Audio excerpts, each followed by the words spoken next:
मी गोंदियातून आहे। गोंदियामध्ये जनगणनेला ओबीसी समाजाचा विरोध पाहायला मिळतोय। ओबीसींसाठी स्वतंत्र कॉलम नसल्यामुळे विरोध पाहायला मिळतोय। गोंदिया जिल्ह्यामध्ये जनगणना प्रक्रियेला सुरुवात झाली असली तरी सुद्धा ओबीसी समाजाकडून या जनगणनेला विरोध होतोय आणि असं असलं तरी सुद्धा जनगणनेमध्ये ओबीसी समाजासाठी स्वतंत्र कॉलम नसल्याचा आरोप करत काही ठिकाणी बहिष्काराचे फलक सुद्धा लावण्यात येत आहेत।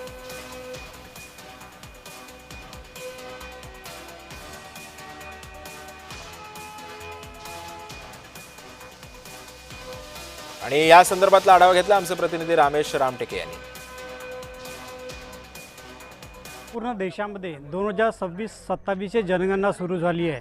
अशाच प्रकारची जनगणना गोंदिया जिल्ह्यात सुद्धा 1 मे पासून सुरू झाली आहे। मात्र या जनगणनेमध्ये ओबीसीच्या रकाना नसल्यामुळे गोंदिया जिल्ह्यातील ओबीसी कृती समिती आणि ओबीसी संघटनांनी या जनगणनेचा विरोध दर्शवला आहे। आपण पाहू शकता सध्या आपण आमगाव तालुक्यातील आसोली या गावी आहोत आणि या गावातील नागरिकांनी जनगणनेचा वर बहिष्कार टाकण्याचे फलक हे गोंदिया जिल्ह्यातील आसोली गावात आणि परिसरात झळकले आहेत।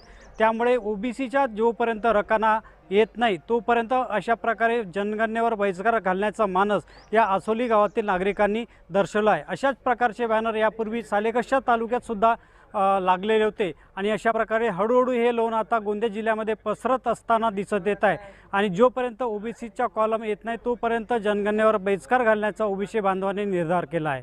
राकेश रामटेके, जय महाराष्ट्र न्यूज, गोंदिया।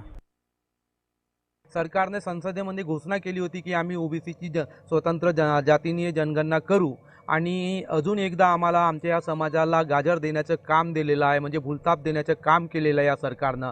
म्हणूनच आम्ही ग्रामपंचायत आसोलीच्या वतीने आम्ही जाहीर निषेध करत आहोत आणि हे जे फलक लावलेले आहेत हे गावामध्ये म्हणजे आता अदामदामध्ये आम्ही फलक लावण्याचं काम करणार आहोत आणि येणारा जो जनगणनेला आहे आम्ही त्याचा विरोध दर्शवणार आहोत।